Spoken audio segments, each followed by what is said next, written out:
Last year కొన్ని డాక్యుమెంట్స్ని carry చేయలేక చాలామంది స్టూడెంట్స్ ఎగ్జామ్ రాయలేకపోయారు. సో అలాంటి మిస్టేక్స్ మీరు చేయకూడదంటే ఈ వీడియో మీకోసమే. జేఈ మెయిన్స్ ఎగ్జామ్కి వెళ్ళేటప్పుడు మనం ఏం తీసుకెళ్ళాలి, ఏం తీసుకెళ్ళకూడదు, అలాగే ఎలాంటి ఇన్స్ట్రక్షన్స్ అనేటివి ఫాలో అవ్వాలి, అవన్నీ కూడా మనం ఈ వీడియోలో డిస్కస్ చేద్దాం. సో హాయ్, హలో, నమస్తే, welcome to my YouTube channel Harsha BTech. So ఈ వీడియోలో మనం జేఈ మెయిన్స్ ఎగ్జామ్కి వెళ్ళేటప్పుడు ఎలాంటి ఇన్స్ట్రక్షన్స్ ఫాలో అవ్వాలి, అలాగే మనం ఎలా వెళ్ళాలి, అవన్నీ కూడా డిస్కస్ చేద్దాం. సో ఫస్ట్ థింగ్ వచ్చేసి మనం క్యారీ చేయవలసిన కొన్ని థింగ్స్ ఉంటాయి, అలాగే క్యారీ చేయకూడనివి కూడా కొన్ని ఉంటాయి. సో ఫస్ట్ మనం ఏమేం క్యారీ చేయాలి దాని విషయానికి వస్తే, మనము ఫస్ట్ థింగ్ వచ్చేసి అడ్మిట్ కార్డుని క్యారీ చేయాలి. అడ్మిట్ కార్డులో సెల్ఫ్ డిక్లరేషన్ ఫామ్ కూడా ప్రింట్ అయి ఉండాలి. సో అది కూడా ప్రింట్ అయ్యేటట్టు ప్రింట్ తీపించుకునేటప్పుడే చూసుకోండి. సో ఫస్ట్ థింగ్ వచ్చేసి మనం అడ్మిట్ కార్డుని క్యారీ చేయాలి. నెక్స్ట్ థింగ్ వచ్చేసి గవర్నమెంట్ సర్టిఫైడ్ ఐడి, అది ఆధార్ కార్డు కావచ్చు, లేదా పాన్ కార్డు కావచ్చు, లేదా డ్రైవింగ్ లైసెన్స్ కావచ్చు, లేదా ఓటర్ ఐడి కావచ్చు, ఏదైనా ఒక గవర్నమెంట్ సర్టిఫైడ్ ఐడి ఒరిజినల్ మాత్రం మనం క్యారీ చేయాలి. లైక్ డూప్లికేట్ కాపీ కాదు, లేదా జిరాక్స్ కాదు, ఒరిజినల్ని క్యారీ చేయాలి. నెక్స్ట్ థింగ్ వచ్చేసి ఏంటంటే, ఎవరికైనా పీడబ్ల్యూడి సర్టిఫికేట్ ఉంటే ఆ పీడబ్ల్యూడి సర్టిఫికేట్ను కూడా క్యారీ చేయండి. దానివల్ల కూడా మీకు కొంత అడ్వాంటేజ్ అనేది ఉంటుంది. సో నెక్స్ట్ థింగ్ వచ్చేసి 2 passport size photos, 2 to 3 passport size photos carry చేయండి. ఎందుకంటే మనం ఎగ్జామ్ హాల్లోకి వెళ్ళక సెల్ఫ్ డిక్లరేషన్ ఫామ్లో ఒకటి పేస్ట్ చేయాలి, అలాగే ఎగ్జామ్ హాల్లో వాళ్ళు వేరే షీట్ మీద పేస్ట్ చేసుకుంటారు. సో ఖచ్చితంగా ఒక 2 to 3 పాస్ ఫొటోస్ని కూడా క్యారీ చేయండి. సో ఈ 4 థింగ్స్ అనేటివి మీరు ఖచ్చితంగా మ్యాండేటరీగా క్యారీ చేయాలి. సో నెక్స్ట్ థింగ్ వచ్చేసి ఏంటంటే, ఒక ట్రాన్స్పరెంట్ వాటర్ బాటిల్, అది మీ కన్వీనియంట్, ఎందుకంటే వాటర్ అనేటివి ఆల్రెడీ ఎగ్జామ్ సెంటర్లో ప్రొవైడ్ చేస్తారు. సో మీకు కన్వీనియంట్గా ఉండడానికి ఒక ట్రాన్స్పరెంట్ వాటర్ బాటిల్ను కూడా క్యారీ చేయండి. నెక్స్ట్ థింగ్ వచ్చేసి transparent ball pen. Transparent ball pen కూడా చాలా సెంటర్స్లో ప్రొవైడ్ చేస్తారు. సో మీకు కన్వీనియంట్గా ఉండడానికి ఒక ట్రాన్స్పరెంట్ బాల్ పెన్ను కూడా క్యారీ చేయండి. సో ఈ 6 థింగ్స్ అనేటివి మీరు క్యారీ చేస్తే ఖచ్చితంగా మిమ్మల్ని ఎగ్జామ్ హాల్లోకి అలో చేస్తారు. సో ఖచ్చితంగా ఈ 6 థింగ్స్ గుర్తుపెట్టుకొని ఈ 6 థింగ్స్ని ఖచ్చితంగా క్యారీ చేయండి. నెక్స్ట్ థింగ్ వచ్చేసి మనం ఎగ్జామ్ హాల్కి అసలు ఏమేమి క్యారీ చేయొద్దు, ఏం క్యారీ చేస్తే మనల్ని ఎగ్జామ్ హాల్లోకి అలో చేయరు అనేది డిస్కస్ చేద్దాం. ఫస్ట్ థింగ్ వచ్చేసి, మీరు ఎగ్జామ్ హాల్కి వెళ్ళేటప్పుడు ఎలాంటి స్మార్ట్ గ్యాడ్జెట్స్ కూడా మీ దగ్గర ఉండకూడదు. లైక్ స్మార్ట్ వాచ్ కావచ్చు, లేదా స్మార్ట్ రింగ్ కావచ్చు, లేదా స్మార్ట్ మొబైల్ కావచ్చు, ఏ విధమైనటువంటి స్మార్ట్ గ్యాడ్జెట్ కూడా మీ దగ్గర ఉండొద్దు. ఒకవేళ ఉంటే మిమ్మల్ని ఎగ్జామ్ హాల్లోకి అలో చేయరు. సో ఎలాంటి స్మార్ట్ గ్యాడ్జెట్ లేకుండా చూసుకోండి. నెక్స్ట్ థింగ్ వచ్చేసి ఏంటంటే, ఎలాంటి ఆర్నమెంట్స్ కూడా మీరు పెట్టుకోకూడదు. ఒకవేళ కమ్మలు కావచ్చు, చైన్ కావచ్చు, లేదా బ్రాస్లెట్ కావచ్చు, ఎలాంటి ఆర్నమెంట్స్ ఉన్నా కూడా మిమ్మల్ని ఎగ్జామ్ హాల్లోకి అలో చేయరు. సో ఆర్నమెంట్స్ అన్ని ఇంటి దగ్గరే పెట్టి వెళ్ళండి, ఎందుకంటే ఆర్నమెంట్స్ అనేటివి కొంచెం వాల్యుబుల్ థింగ్స్ కాబట్టి అవి ఇంటి దగ్గర పెడితే సేఫ్ అండ్ సెక్యూర్గా ఉంటాయి. నెక్స్ట్ థింగ్ వచ్చేసి ఏంటంటే, మీరు ఏ విధమైనటువంటి పేపర్స్ని కూడా ఎగ్జామ్ హాల్కి క్యారీ చేయొద్దు, ఎందుకంటే మీకు రఫర్ కోసం వాళ్ళే పేపర్స్ని ప్రొవైడ్ చేస్తారు.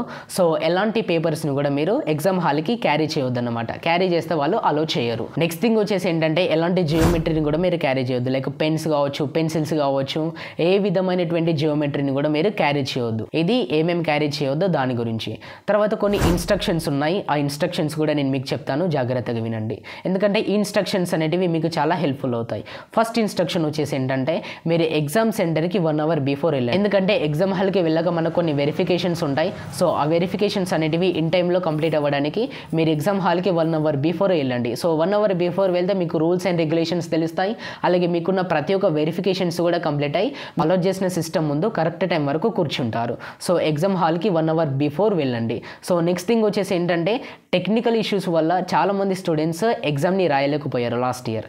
సో టెక్నికల్ ఇష్యూ ఏదైనా అరైజ్ అయితే ఖచ్చితంగా మీ దగ్గర ఉన్న ఇన్విజిలేటర్ని కాంటాక్ట్ అవ్వండి. మ్యాక్సిమం ప్రతి సెంటర్లో ఎలాంటి టెక్నికల్ ఇష్యూ లేకుండా చూసుకుంటారు. బట్ ఇన్ కేస్ ఏదైనా ఒకటి వస్తే మీ దగ్గర ఉన్న ఇన్విజిలేటర్ని కాంటాక్ట్ అవ్వండి, వాళ్ళు ఏదైనా సొల్యూషన్ని చెప్తారు, లేదా ఏదైనా వేని చూపిస్తారు. తర్వాత ఇన్విజిలేటర్లు చాలా ఇన్స్ట్రక్షన్స్ ఇస్తారు. సో ప్రతి ఒక్క ఇన్స్ట్రక్షన్ కూడా ఫాలో అవ్వండి, ఎందుకంటే ప్రతి ఒక్కటి కూడా మీకు హెల్ప్ఫుల్. ఎందుకంటే వాళ్ళు చెప్పిన ప్రతి ఒక్క ఇన్స్ట్రక్షన్ని ఫాలో అవ్వకపోతే మీ ఎగ్జామ్ అనేది ఫినిష్ అవ్వదు. సో ఇన్విజిలేటర్ ఇచ్చే ప్రతి ఒక్క ఇన్స్ట్రక్షన్ని కూడా ఫాలో అవ్వండి. తర్వాత మీకు ఏమైనా డౌట్స్ ఉంటే, లైక్ ఇప్పుడు ఒక క్వశ్చన్ని ఆన్సర్ చేశాక సేవ్ అండ్ నెక్స్ట్ అనే ఆప్షన్ ఉంటుంది, తర్వాత స్కిప్ అనే ఆప్షన్ ఉంటుంది, ఇలాంటి ఆప్షన్స్ ఉంటాయి. మీకు అసలు ఒక క్వశ్చన్ని ఆన్సర్ చేశాక ఏం ప్రెస్ చేయాలి అనేది ఏదైనా డౌట్స్ ఉంటే మీ దగ్గర ఉన్న ఇన్విజిలేటర్ని అడగండి. సో వాళ్ళు మీకు ప్రతి ఒక్క డౌట్ను కూడా క్లియర్గా ఎక్స్ప్లెయిన్ చేసి క్లారిఫై చేస్తారు. సో మీకు ఎలాంటి డౌట్స్ ఉన్నా కూడా ఇన్విజిలేటర్ని అడగండి. సిస్టమ్ని అలౌట్ చేస్తారు. మీ సిస్టమ్ నెంబర్ని సరిగ్గా చెక్ చేసుకోండి.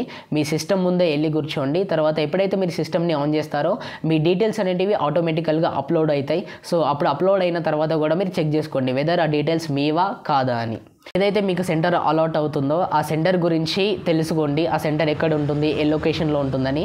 ఎందుకంటే ఎగ్జామ్ డే రోజు మనము త్వరగా రీచ్ అవ్వడానికి ఛాన్స్ ఉంటుంది. మీకు అడ్మిట్ కార్డు కింద కొన్ని ఇన్స్ట్రక్షన్స్ అనేవి ఇస్తారు. ఆ ప్రతి ఒక్క ఇన్స్ట్రక్షన్ని కూడా ఫాలో అవ్వండి. ప్రతి ఒక్క ఇన్స్ట్రక్షన్ని ఫస్ట్ చదవండి. ఎందుకంటే ఒక 2 years కష్టపడి ఉంటారు మీరు ఎగ్జామ్ రాయడానికి. ఒకవేళ లాంగ్ టర్మ్ తీసుకుంటే 3 years కష్టపడి ఉంటారు. సో ఈ 1 day అనేది మీ యొక్క లైఫ్ను డిసైడ్ చేసే ఫ్యాక్టర్. సో మీరు జేఈఈ మెయిన్స్ ఎగ్జామ్కి వెళ్ళే ముందు ప్రతి ఒక్క ఇన్స్ట్రక్షన్ కూడా అడ్మిట్ కార్డులో ప్రొవైడ్ చేసే ప్రతి ఒక్క ఇన్స్ట్రక్షన్ కూడా చదవండి. మీకు కూడా ఒక క్లారిటీ అనేది వస్తుంది. ఎగ్జామ్ ఎలా జరుగుద్ది అనేది కూడా మీకు తెలుస్తుంది. అలాగే మీకు సెల్ఫ్ డిక్లరేషన్ ఫామ్ అనేది ఉంటుంది అడ్మిట్ కార్డు కింద. వీలైతే అది ఇంటి దగ్గరే ఫిల్ చేసి వెళ్ళడానికి ట్రై చేయండి. లేదంటే ఎగ్జామ్ హాల్కి వెళ్ళిన వెంటనే అక్కడ ఫిల్ చేయండి. ఆర్కిటెక్చర్ పేపర్ 2 ఎవలో జియోమెట్రీ బాక్స్ని క్యారీ చేయండి.